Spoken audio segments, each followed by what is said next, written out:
Hello guys, thank you for tuning into this video. Today we're privileged to have the top menswear designer Nomee Noaman Zakir with us. Thank you Nomee for joining us today. Thank you very much, Mr. Hamza, for having us. It's a privilege to be talking to such an expert person and someone who has really good views about any and everything. Okay, thank you for your kind words, Nomee. So tell us about your journey in fashion. How did it start? What was the moment when you decided that you're going to be a fashion entrepreneur? For me, I think that it's, you see, whatever you're passionate about, there's no particular timeline. So if you were to ask me to pinpoint a particular timeline, that would probably be slightly difficult for me because it was something that just came from within.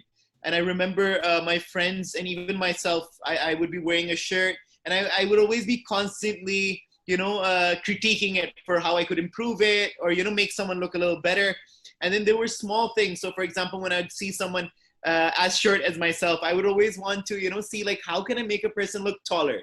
And I realized that, there's certain things which we can't change, which is our natural characteristics. There's a limit to it. Obviously, there is plastic surgery and stuff, but there's a limit to everything. So I think just by the way you dress and the clothes you wear, it really impacts you. And I think that was something which I developed at a young age.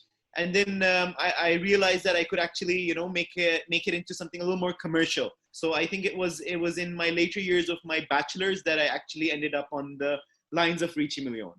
Okay, very nice. So tell us about Rici Melion. I have worn the clothes of Rici Melion, both ready to wear and custom, and I can Right. vouch for the quality. So tell us a bit about the concept of the brand and the ideology behind it. Okay, so the ideology and the concept. So I'm lucky that someone like you who obviously critiques things likes the experience in both sections. So basically, the thing is that what we believed in throughout was that there's a huge gap, especially in the Pakistani menswear market. And then when we attended to that gap, we actually realized, Mr. Hamza, that there's a huge gap all over the globe. So there's either you can go for a really expensive bespoke, and then there is the run-of-the-mill mass brands. So there's something that needs to be obviously in a luxury, in a reasonable price, maybe slightly on the upper side, but providing the quality which is pinnacle international standards of top of the line suiting, for instance. So we realized that's a gap, and then when we started to attend to it, we realized that there's so much demand for it. And also another thing is that I think that one thing which is globally missing is the right blend between retail brands and a designer brand and the amalgamation of both. So we were lucky enough to re-innovate and build ourselves into that niche. And luckily we've been successful at it, and we're constantly at the verge of growing out from it. But what do you enjoy more personally creating? Do you enjoy ready to wear or custom? I think that obviously couture has its own benefits. It's something which gives a more personalized experience. And when you're dressing people up at a personal level, you get to talk to them, you try to understand them. So for example, if it's a banker at a big position, I usually dress them up with slightly bigger lapels. You need to give confidence. You need to make sure that he's handling all of your money. So you need to dress them up in the way that someone would want to trust them, know that they're the right people. So when you start doing that, that's more personalized. In ready to wear, there's obviously great things that you can do because you can alter things to a greater level because it's mass produced. So as a designer, it gives you the leverage to play slightly more around on things. So I think both of them have their pros and cons, but I enjoy both of them equally. Okay, very nice. So you're also the official suiting partner for Peshawar Zalmi. So tell us about Absolutely. that initiative. So one thing which I feel is that I really am passionate about the kind of people that we dress. Okay. Mhm.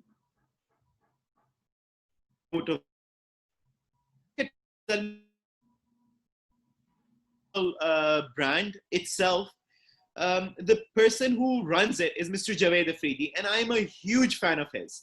And he's actually been a very good patron of ours, and he constantly wears our attire throughout, all over, when he's traveling, business meetings to personal leisure clothes. Everything is dressed up from us. So that kind of brought us on to that. But basically, that was something that really helped us to really get a good reach at a mass level. And it was a phenomenal experience. And we've actually been able to retain the relationship for a number of years as well. Okay, very nice. And I'm also aware that you have some very senior patrons who are under a lot of leadership positions at the moment. So would you Yes, like to yes. tell us a bit more about that? I think that we are public about it, but you see, the thing is that one thing which I've realized is that since we're a brand, we need to always associate ourselves with regards to our customer, our patron. For us, it's not of essence alone that we're their belief system or their position or their particular political beliefs are. So for us, it's a matter of honor. So we've been lucky to dress up the most senior people of the parliament to several other parliamentarians. And for us, it was always about giving a good quality product to someone who is at a good position. Very nice. And I think they're good brand ambassadors for Rici Melion, because Rici Melion represents such style for such people. Absolutely, absolutely. Mm. So tell us more about your business ventures in regards to Rici Melion. You've been expanding the brand. I've seen your website, it's doing really well. So tell us more about the business side of things. Okay, so the business side is this: that obviously, whenever you develop into something, there's a lot of things that go on the back end. So unfortunately, today the situation is a lot more altered because of the COVID crisis. But overall, we've been actually one of those brands who has grown phenomenally. As a matter of fact, luckily exponentially over the years. And the interesting thing is that what I think is the right truth behind any business is, for instance, if you're someone of you write reports, you're a news anchor, there's always a pleasant mix of things. So Hamza alone cannot just be a person who's a good person with regards to analyzing situations. It's the whole amalgamation who Hamza is. Similarly, for us as a business, there's a lot of aspects that we had to look into, from with regards to customized operations and being able to deliver that in a digital experience, because there's a lot of things that are still very, very associated to a typical brick and mortar store. So we're trying to innovate ourselves in that. But basically, if I was to walk you through the journey was this: that we started off as a couture business. And we used to deal with customers at a personal level, and that's all we used to do. And we luckily, as we grew out of that, we started our ready-to-wear line. Today, we're trying to digitalize the whole process. So what we would like is that if we have a brilliant patron like yourself, even if you're sitting in the other side of the, on the other side of the globe, there is no limitation for you not to wear the finest clothing. There's no reason for you not to wear a bespoke, customized Rici Melion two-piece suit or a three-piece suit for that matter. What we're trying to do is we're trying to use the help of cutting-edge technology, both at our manufacturing plant and as well as at the front end. And we're trying to digitalize the whole process, from pattern making, cutting, as well as the sizing to be done through a phone camera, where anyone around the globe can just put it in front of them. We'll measure them up without any hassle, and it will be cut out through Gerber garment technology, which is the latest cutting technology, and provide people all over the globe our customized. Very nice. And do you think the coronavirus pandemic has eased the transition towards online sales? So I think that it has not only eased the transition. So I'm someone who really believes that no matter how bad the situation is, there's always a silver lining and there's always a brilliant opportunity. So I think that no matter how young we are, I'm young, you're young as well, but sometimes we fail to take advantage of the era that we live in. So I was always very laid back when it came to, building a website and concentrating on technology. But I think this really kicked me in the backside and the whole organization as well, that we were pushed towards doing that. And then again, yes, people were at home, they were shopping. So there was a lot of pegged up demand in people. So that kind of helped us really produce high numbers actually we done numbers we've never done in history, and that has played really well for us. Okay, very nice. And Nomee, would you like to share some of the challenges you faced in your journey with our viewers? Sorry, I think the connection got lost. Could you please come again? Would you like to share some of the major challenges you faced in your journey? Okay, yeah, there are several challenges. I think that just like in every industry, when you get into it, there's always so much more. So I think that today I would not say that I'm confidently very well versed with the whole process, but I think that from getting a degree from Institut Francis de la Mode, which is one of the best fashion schools around the globe, which is in Paris, in France. So basically, I think it was that throughout the process, one should never limit themselves with regards to acquiring knowledge. So today I have learned jacket cutting. I've learned how to do a lot of things which I did not know when I originally started off. So I think that knowledge in anything when you're starting off is very, very key. Or else what's going to happen is people are really going to play you out, and you're going to mess up a lot of clients as well. So I think that you should always try to acquire a lot of knowledge of the core product that you're offering. Number two, I think that we need to understand that only building a brand is not important. Building your customer is the biggest brand building activity. So your customer should always come first. So it has happened that, I have a fashion show, and because we had a lot of pegged up demand of customers as well as the fashion show, things did not go so operationally well. So what I learned out of that is that the fashion show is secondary. The primary thing is my customer, his wedding. That's something which I really learned throughout the journey.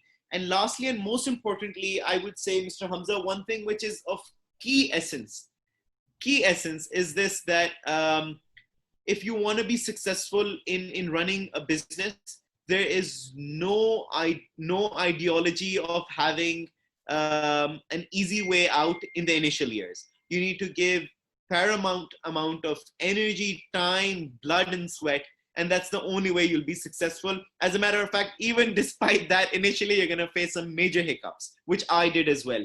But I think you should just always never give up and keep going, and then hopefully you'll be dressing up great people like yourself, and influential people, as well as sponsoring entire cricket teams as we have today.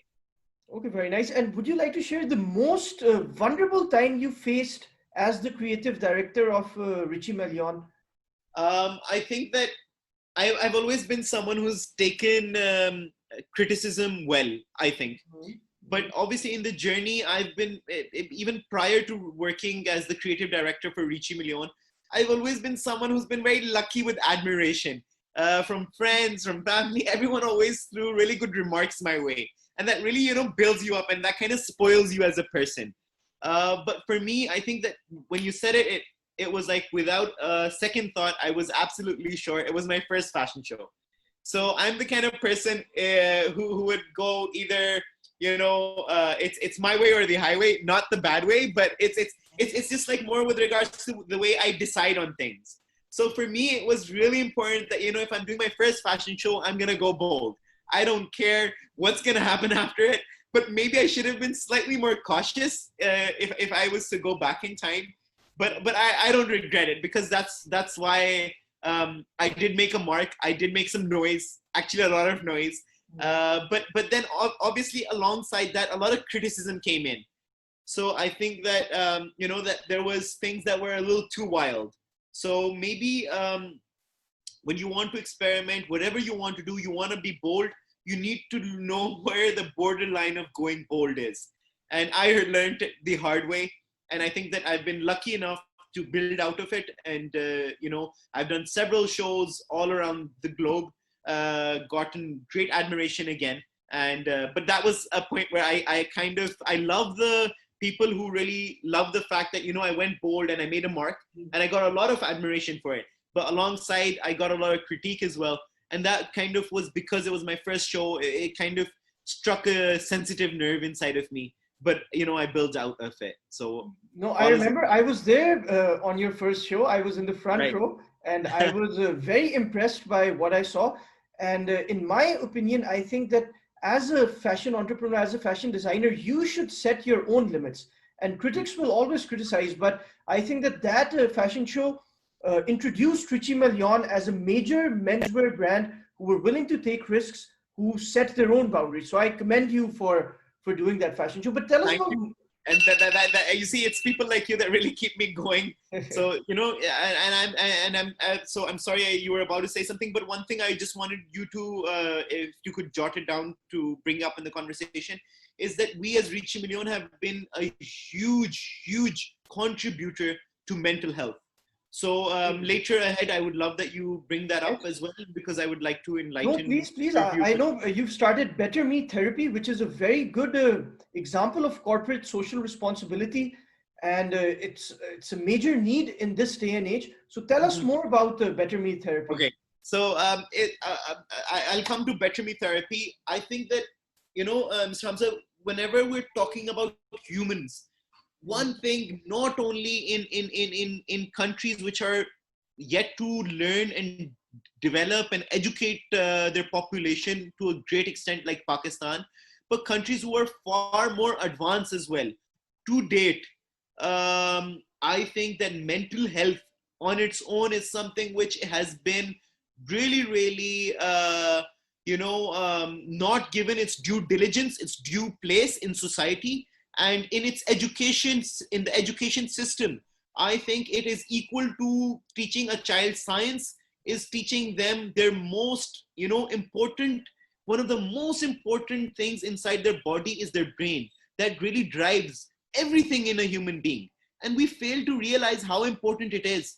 It's not necessary that if some things that we can't see can't be felt. So similarly, I think that, this is something which I personally felt very close to. It's something which I always wanted to build on. And Rici Melion has been very lucky, because we've obviously, as a brand, we've been able to build up a good amount of revenue streams, and we obviously want to give back to society as well. Society has given us a lot of prestige as well. So that's where we came into Better Me Therapy, and we actually started in the COVID situation our own foundation, which is the Rici Melion Mental Health Foundation, Very nice. where the prime objective is to create awareness about mental health. And and you would be surprised that whenever we do such things, we get to hear such sad incidents as well, and we realize how important it is to spread the message of the importance of mental health. And lastly, along that, we actually dedicated an entire Sunsilk Fashion Week fashion show just to mental health. And and the whole concept around it was to bring awareness in our country through the platform of fashion, on mental health.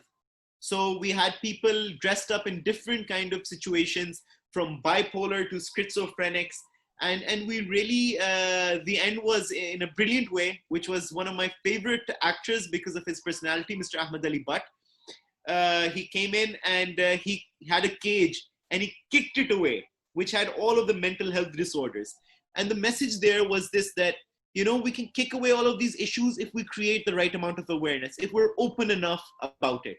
So that's something which we as a brand have always tried to develop and grow out onto. Interesting.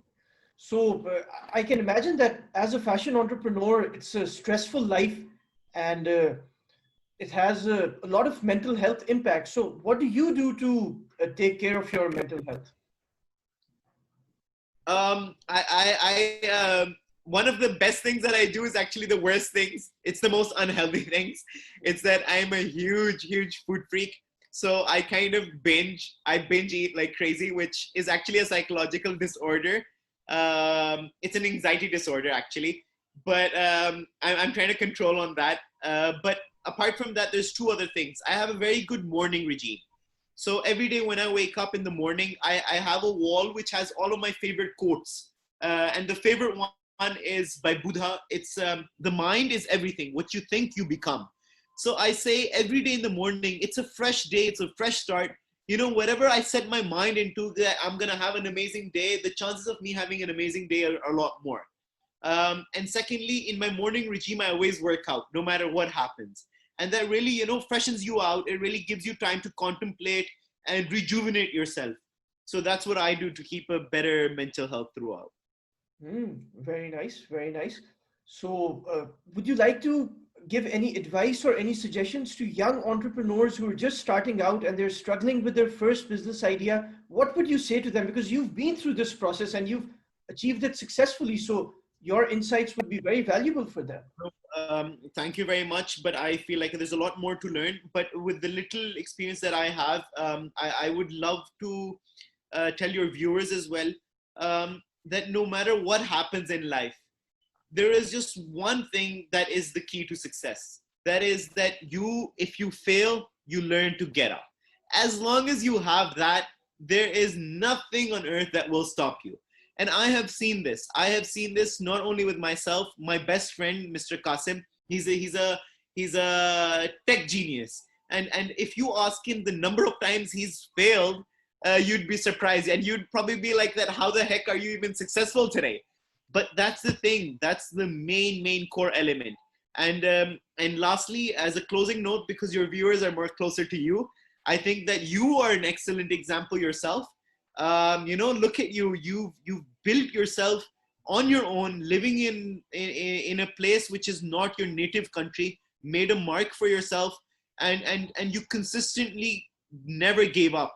And look at you today. You have a bigger audience than you had yesterday. You have a bigger reach. You're better. You're more well connected. So the core message there is that you just never give up, and you never gave up. So you're here today. And I'm sure if you keep this going, which I'm pretty sure you will, 10 years down the road, you're going to be multiple folds ahead and extremely successful. And so that's the case with everyone who's watching this, that everyone has the potential to be successful, and everyone can make it big, do great things, accomplish everything. Just remember my favorite quote, which is by Buddha: the mind is everything. What you tell yourself will happen. So that's what we should do. Yes, thank you for your kind and insightful comments. And yes, you're right. I think what I would like to add to this conversation is that I think the biggest asset one can make in life is relationships. So we, especially businessmen, a lot of businessmen think that if they invest time, they want more capital, they want more money, they want more profits, financial returns. But I look at it a bit differently. I'm not a businessman, so perhaps my perspective is different. But I think that your relationships give the biggest dividends. And this is what I say to you whenever we meet, that I've received a lot of dividends from this relationship, and I hope to continue doing so. But one more thing I'd like to ask you, Nomee, is that what is the impact on the mental health of people who are trying to make it every day and they're failing, they try again and they fail again? There's so much pressure to succeed and to be out there. So how does one cope with this reality? So the truth is that this is something which is slightly more bittersweet than sweet. The thing is that whenever we're building up, there's more critiques, unfortunately, in today's world than there are people that will actually build you up. So the inner voice is extremely important.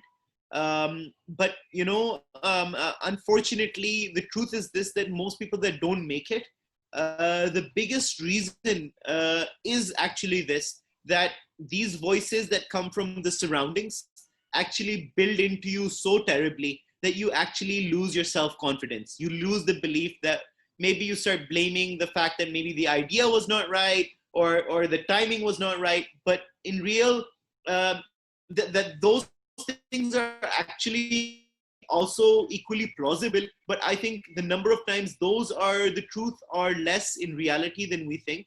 But that's what I say about mental health. I think that that's something which we should always, propagate on, because you don't know, maybe today when someone watches your video out of your viewers, you might have just said a small thing, maybe about the relationship's dividends, that really clicked onto someone and, motivated someone. So I think that it's very important that we should, as individuals, be responsible enough to see our surroundings and always really encourage people. You never know how much just a small statement like "you can do it" would mean to someone and make or break someone. So that's what I believe. Mm. Okay, and in the end, would you like to send any other message to the people who are watching us? Yes, I would. What I would like to say is this: that in life, no matter how tough things get, always learn to laugh. Always learn to change every bad situation into a good one. And life is short as well. So I think that we should also not always take too much pressure, not always stress too much. We should also be happy, and that's something which is a lot in our own hands. So I wish everyone has a great day and a great year ahead. That's what I would like to say. And a great life ahead. A great life ahead, absolutely. Thank you very much, Nomi, for your Thank you time. for We're having extremely grateful and we're lucky to have you with us and share your thoughts and your insights with our viewers. Thank you for having us. All right. Thank you. Take care.